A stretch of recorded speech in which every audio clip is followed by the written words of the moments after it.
జూబ్లీహిల్స్ ఉప ఎన్నిక బీజేపీ అభ్యర్థిగా కొత్తగా విక్రమ్ గౌడ్ పేరు తెరమిదికి వచ్చింది. మాజీ మంత్రి దివంగత నేత ముఖేష్ గౌడ్ కుమారుడు విక్రమ్ గౌడ్ ప్రస్తుతానికి బీజేపీలో ఉన్నారు.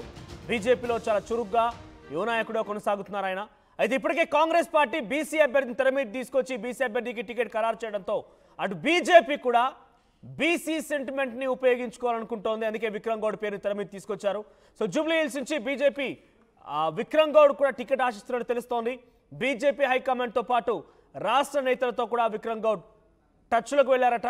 విక్రమ్ గౌడ్ పేరు సైతం పరిశీలనలో ఉందంటున్నారు బీజేపీ వర్గాలు. బీసీ నేత ముఖేష్ గౌడ్ చరిస్మా ఇవన్నీ కలిసి వస్తున్నాయనే అంశాలుగా కమలం పార్టీ భావిస్తోందట. గత అసెంబ్లీ ఎన్నికల వరకు కూడా బీజేపీలో విక్రమ్ గౌడ్ కొనసాగారు. అయితే పార్లమెంట్ ఎన్నికలకు ముందు బీజేపీకి రాజీనామా చేశారు. ప్రస్తుతం ఏ పార్టీలో లేకుండా ఆయన తటస్థంగా ఉన్నారు విక్రమ్ గౌడ్. అయితే విక్రమ్ గౌడ్కి సంబంధించిన విషయం పైన ఇప్పుడు బీజేపీ ఆయన రాజీనామా చేసినా కూడా ఆయనని పిలిచి మరీ టికెట్ ఇవ్వాలనుకుంటోందట. ఆయన పేరు కూడా పరిశీలనలో ఉందట.